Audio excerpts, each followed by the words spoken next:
Calling ബെല്ലിന്റെ ഇടതവില്ലാത്ത ശബ്ദം ഡോറിൽ തുടരെ മുട്ടുങ്ങേട്ടാണ് സുഭദ്ര വാതിൽ വന്ന് തുറന്നു. മുന്നിൽ ആടിക്കൊഴിഞ്ഞ് നാലുകാലിൽ നിൽക്കുന്ന കിച്ചുവിനെ കണ്ടത് അവർ മോനെ എന്ന് വിളിച്ച് അവനെ ചുറ്റിപ്പിടിച്ചു. മോനെ കിച്ചു, നീ എവിടെയായിരുന്നതാ? നിന്നെ കാണാനായിട്ട് അമ്മ എന്തോരം വിഷമിച്ചെന്നറിയോ? അവർ അവരുടെ മുഖം കയ്യിലെടുത്ത് ഇരക്കി. അവന്റെ കണ്ണുകളിലെ സോപ്പും മദ്യത്തിന്റെ രൂക്ഷികത്വം കൊണ്ട് അവൻ കുടിച്ചിട്ടാണ് വന്നതെന്ന് അവൾക്ക് മനസ്സിലായി. കിച്ചു, നീ കുടിച്ചോ? കിച്ചു നിന്നോട് ചോദിച്ചത്. അവർ അവനെ നോക്കി ദേഷ്യത്തോടെ ചോദിച്ചു. അവൻ അവനെ നോക്കാതെ അകത്തേക്ക് കയറിപ്പോയി. കിച്ചു, നീ ഇത് എന്ത് ഭാവിച്ച? നീ ഇനി കുടിക്കാന്ന് പറഞ്ഞല്ലേ മോനെ? ഈ വീട്ടിൽ നിന്നെയും കാത്ത് ഞങ്ങൾ രണ്ടുപേരുള്ളത് എനിക്ക് ഓർമ്മയില്ല. എവിടെയെങ്കിലും പോകുമ്പോൾ പറഞ്ഞിട്ട് പോയിക്കൂടെ? ഞങ്ങളുടെ അവസ്ഥയാണ് നീ മനസ്സിലാക്കാത്തെ. സുഭദ്ര പറഞ്ഞതിന് മുന്നേ ഫ്ലവർ വൈസ് നിലത്തെ ശബ്ദത്തോട് വീണുടഞ്ഞിരുന്നു. കണ്ണിൽ കണ്ട ഓരോ സാധനങ്ങൾ അവനൊരു പ്രാന്തനെ പോലെ എടുത്തറിയാൻ തുടങ്ങി. കിച്ചു മോനെ! സുഭദ്രയുടെ വിളിയൊന്നും അവൻ കേട്ടില്ല. കിച്ചു! ഗാംഭീര്യമുള്ള ശബ്ദമാണ് മുഴങ്ങിയത്. കിച്ചു പെട്ടെന്ന് നിശ്ചലായി. മുകളിൽ നിന്ന് ഇറങ്ങി വന്ന മഹേഷ് എന്ന കണ്ടത് സുഭദ്രയുടെ മനസ്സൊന്ന് ശാന്തമായി. കിച്ചു, നീ എന്തായി കാണിക്കുന്നത് വല്ല ബോധമുണ്ടോ? നിനക്ക് തോന്നിയത് ഈ വീട്ടിൽ കാണിച്ചു കൂട്ടാന്ന് കരുതരുത്. ഒന്നേ ഉള്ളൂ നീ ഓമൻസ് വളർത്തിന്റെ ഗുണാണോ നീ കാണിക്കുന്നത്? നിന്നോട് അമ്മ കരഞ്ഞു പറയുന്നത് നീ കേൾക്കുന്നില്ലേ? ഞങ്ങളുടെ വാക്കിനൊന്നും ഒരു വിലയില്ല നിനക്ക്. തോന്നുമ്പോ ഇറങ്ങിപ്പോക്കും, തോന്നുമ്പോ കയറി വല്ലൊന്നും ഇവിടെ നടക്കില്ല. ഇല്ല, ആരും വേണ്ട കിച്ചുവിനെ, ആരും. അവളെ എന്നെ തനിച്ചാക്കി പോയി. ഇപ്പൊ നിങ്ങൾക്ക് ഞാനൊരു ശല്യാണല്ലേ? എന്റെ മാളും അവളെന്നെ തനിച്ചാക്കി.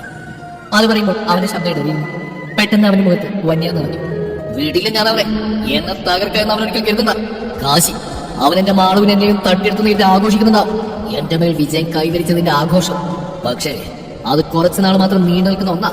അവള് വരും എന്റെ അടുത്തേക്ക്, അവിടെ കിച്ചേട്ടന്റെ അടുത്തേക്ക്. എന്നെ സ്നേഹിച്ച ഹൃദയം കൊണ്ടാണെങ്കിൽ അവള് വരും.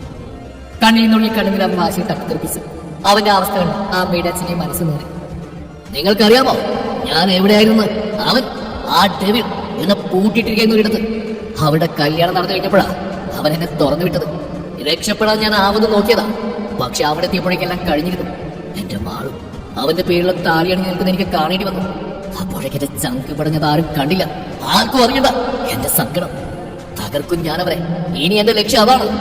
അല്ല, അതാണല്ലോ എന്റെ എപ്പോഴത്തെയും ലക്ഷ്യവും. കിച്ചു അത് പറഞ്ഞ് മേശ വെച്ച് മുറിലേക്ക് പോയി. മകന്റെ അവസ്ഥ ആലോചിച്ച് ആ അമ്മയുടെ കണ്ണുകൾ നിർത്താതെ പെയ്തു. മഹേശ്വർ ഭാര്യയെ ചേർത്ത് പിടിച്ച് ഇനി എന്താണെന്ന് അറിയാതെ രാവിലെ എണീക്കുമ്പോൾ അയാൾ അടുത്തുണ്ടായിരുന്നില്ല. ഞാൻ പതിയെ ബെഡിൽ നിന്നിറങ്ങി. റൂമിലെങ്ങും അയാൾ ഉണ്ടായിരുന്നില്ല. അപ്പോഴാണ് ഞാൻ സമയം നോക്കിയത്. 7 മണി. ഈശ്വരൻ, അവർക്ക് എന്ത് വിചാരിക്കും? ഇനിയിപ്പോ ആലോചിച്ചിട്ട് കാര്യമല്ലോ. ഞാൻ കുളിക്കാനായി ബാത്റൂമിലേക്ക് കയറി. കുളിച്ചു വന്ന് കണ്ണാടി ഉള്ളിൽ നിന്ന് മുടി തോർത്തുമ്പോഴാണ് അവിടെ ഇരിക്കുന്ന സിന്ദൂരച്ചേട്ടന്റെ കണ്ണിൽപ്പെട്ടത്. ഒരു നിമിഷം എന്റെ കൈ താലിയിൽ പിടിമുറുക്കി. എനിക്ക് എത്ര അംഗീകരിക്കാൻ കഴിഞ്ഞില്ലെങ്കിലും ഞാനിതൊരാളുടെ ഭാര്യയാണ്. ഈ താലിയും സിന്ദൂരും എനിക്ക് മുമ്പിൽ ചോദ്യചിഹ്നങ്ങളാണെങ്കിൽ ഇതെല്ലാം എന്റെ ജീവിതത്തിന്റെ ഭാഗമായി കഴിഞ്ഞിരിക്കുന്നു. ഞാനൊരു നുള്ളു സിന്ദൂരിന്റെ നെറ്റിയിൽ ചാർത്തി മുടികെട്ടി താഴേക്ക് ചെന്നു. നേരെ അടുക്കളയിലേക്കാണ് പോയത്. അവിടെ ചെന്നപ്പോൾ അമ്മ എന്തൊക്കെയോ ചെയ്യുന്നുണ്ടായിരുന്നു. അവിയും അക്കവും സ്ലാബിന്റെ മുകളിൽ നിന്ന് ചായ കുടിക്കുന്നുണ്ട്. ഇപ്പൊ എണീറ്റേയുള്ളൂ. രാവിലെ എണീറ്റ് അടുക്കളയിലോട്ട് വരണമെന്ന് കുട്ടിക്ക് അറിയില്ലേ?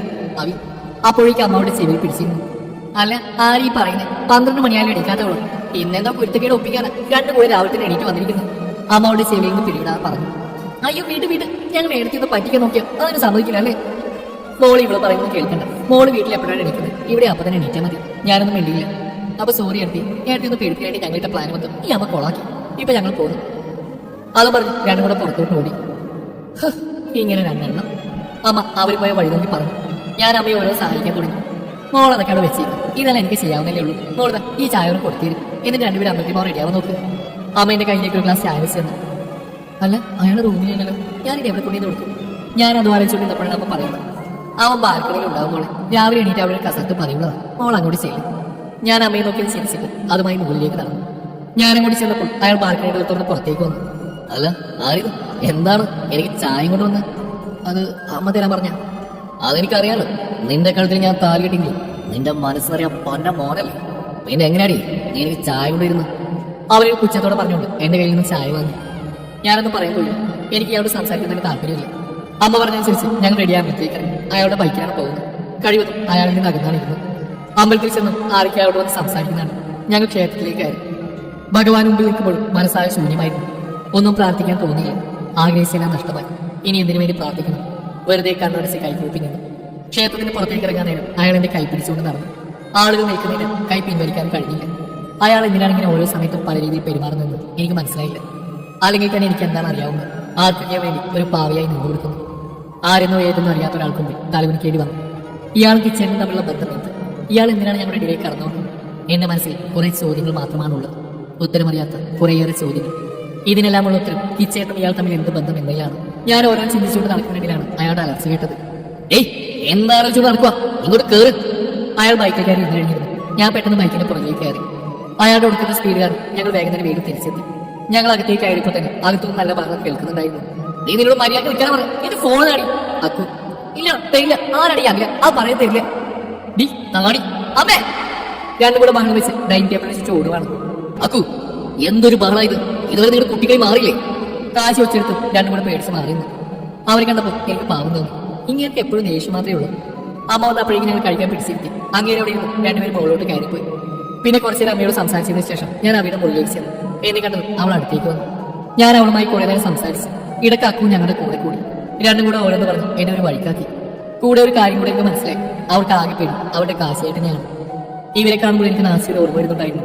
എങ്കിലും വീട്ടിലേക്ക് വിളിക്കാൻ മനസ്സ് അനുവദിച്ചില്ല. എന്തോ ഒരു വാശി. നാളെയാണ് വീട്ടിലേക്ക് പോകേണ്ടത്. ഒരു അതിഥിയായി മാത്രം അങ്ങോട്ടേക്ക് പോകും, തിരിച്ചു വരും, അത്രമാത്രം.